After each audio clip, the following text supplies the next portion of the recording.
بسم اللہ الرحمن الرحیم۔ السلام علیکم ورحمۃ اللہ وبرکاتہ۔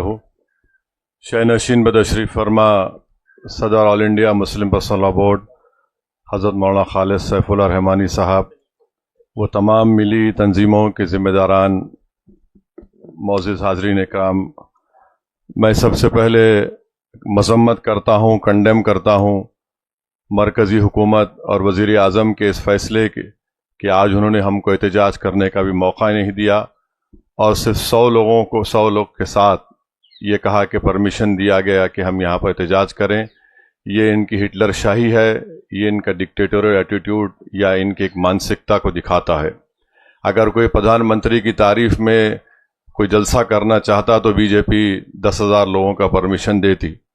دوسری بات یہ ہے کہ ہم کو بڑی مایوسی ہوئی اور جو سپریم کورٹ میں جو انٹرم آرڈر آیا وہ یقیناً وقف کی جائیدادوں کو بچا نہیں پائے گا، کیونکہ آپ جانتے ہیں کہ جو انٹرم آرڈر ہے وہ صرف سیکشن 3C جو کلیکٹر کو اجازت تھی اس کے اوپر کسی حد تک روک تھام لگائی گئی۔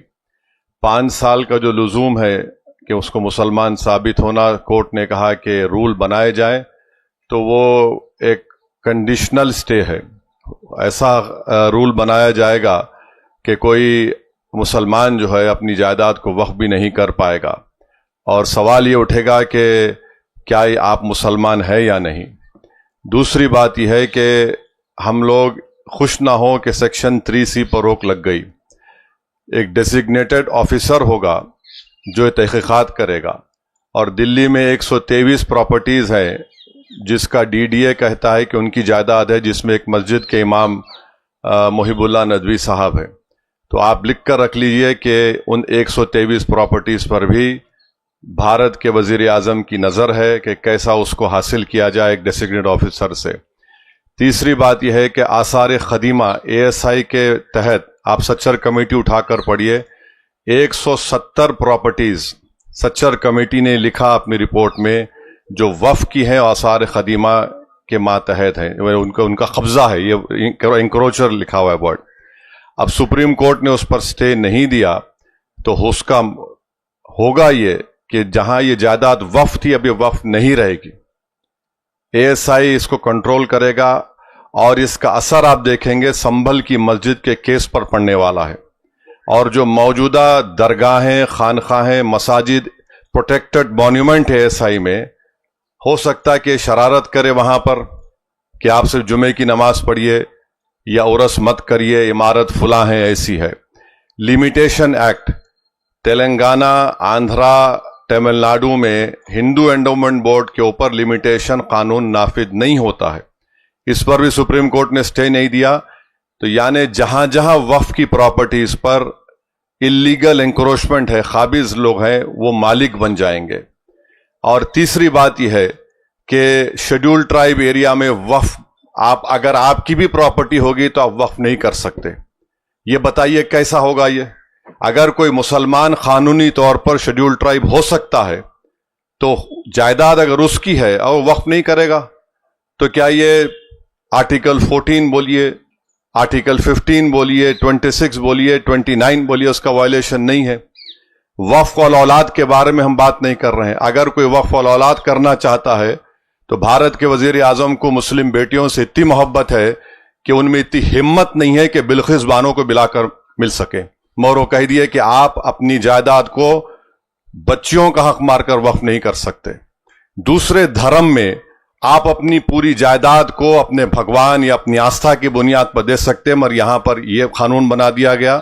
افسوس یہ ہے کہ سپریم کورٹ نے اس پر بھی سٹے نہیں دیا، تو وقف الاولاد بھی نہیں ہوگا۔ اور وقف ایویکیو پراپرٹیز ہیں جو ویسٹرن یوپی میں، چندی گڑھ میں، پنجاب ہریانہ زیادہ ہے، اب اس کا مالک کلیکٹر بن گیا۔ اور یہ مت سمجھیے کہ کلیکٹر سروے کرے گا۔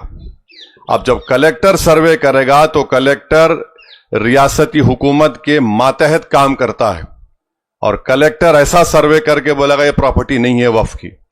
تو اگر آپ بنیادی طور پر ہم یہ کہہ سکتے ہیں کہ یہ جو سپریم کورٹ نے انٹرم سٹے دیا ہے اس سے وقف کی پراپرٹیز برباد ہو جائیں گی، اور یہ بی جے پی کی حکومت جہاں جہاں جن ریاستوں میں ان کی حکومت ہے وہاں پر وہ وقف کی پراپرٹیز کو برباد کر دیں گے۔ اور حیرت انگیز بات یہ ہے کہ پارلیمنٹ میں ڈیبیٹ سے 10 منٹ پہلے لوک سبھا میں 4 امینڈمنٹس پیش کیے گئے اسپیکر کی اجازت سے۔ اس میں شیڈول ٹرائب کا تھا، ٹرسٹ کا تھا۔ ٹرسٹ اس لیے بنایا گیا کہ اب کوئی پراپرٹی بامبے ٹرسٹ ایکٹ کے تحت وقف ہے، تو مودی نے کہا کہ میرے دوست کو بچانا ہے، انہوں نے ایک یتیم خانے پر اپنا عالیشان محل بنایا ہے، تو انہوں نے کہا کہ اب ٹرسٹ جو پہلے بنایا گیا اور اب بنایا جائے گا وقف کی پراپرٹی نہیں ہوگی۔ تو یہ پورا ایک منصوبہ بند طریقے سے مسلمانوں کی مساجد کو، وقف کی جائیدادوں کو چھیننے کے لیے یہ قانون بنایا گیا۔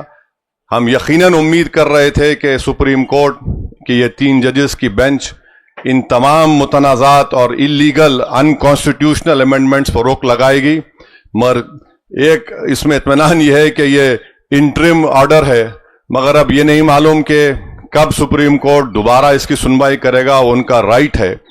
تو یہ وقف کو نقصان پہنچانے کا قانون بنایا گیا۔ ہم کو اپنی لڑائی کو جاری رکھنا ہے، پیچھے نہیں ہٹنا ہے، نہ ہم کو مایوس ہونے کی ضرورت ہے، بلکہ ہم کو اپنی لڑائی قانون کے دائرے میں رہ کر احتجاجی طور پر لڑنے کی ضرورت ہے، سیاسی طور پر لڑنے کی ضرورت ہے۔ بلکہ میں تو کہوں گا کہ مساجد میں ہر جمعے کے دن جتنے امام ہیں جو خطبہ یا اس سے پہلے واعظ کرتے ہیں، بیان کرتے ہیں، ان کو اس کے بارے میں بولتے رہنا چاہیے۔ اور تیار ہو جائیے، اس ملک میں امت شاہ NPR NRC کرنے جا رہے ہیں۔ آپ دیکھ لیجئے، پہلے انہوں نے کہا کہ بنگال کے مسلمانوں کو اٹھا کر بنگلہ دیش میں پھینک دیا، اب کہہ رہے ہیں کہ آبادی بڑھ رہی ہے۔ اتنے جھوٹے ہیں یہ لوگ کہ 1951 سے لے کر 2011 تک مسلمانوں کا پاپولیشن صرف 4.4 بڑھا، اور ہوم منسٹر رہے تھے امت شاہ، کہتے ہیں آسام کی مثال۔ ارے آسام کو سے ناگالینڈ بنا، میگھالیہ بنا، اروناچل بنا۔ اگر کسی کی آبادی 100 ہے، 100 میں اگر 10 لوگ اضافہ ہوئے تو 10% بولیں گے۔ اگر کسی کی آبادی 10 ہے، اس میں 10 لوگ بڑھ گئے تو 100%۔ تو یہ ان کا معاملہ ہے۔ تو یہ NPR NRC بھی کرانا چاہ رہے، ہر طریقے سے مسلمانوں کی شناخت کو ختم کرنا چاہ رہے، مسلمانوں کی مذہبی جو شناخت ہے اس کو ختم کرنا چاہ رہے ہیں، مسلمانوں کی جو مذہبی عبادت گاہیں اس کو چھیننے کے لیے قانون بنایا گیا۔ اس سے کوئی مقصد نہیں، صرف تباہ و برباد کرنا ہے، ہم کو بچانا ہے۔ جس چیز کا مالک اللہ ہے، اس کے لیے انشاءاللہ ہم تمام کوشش کرنا ہے۔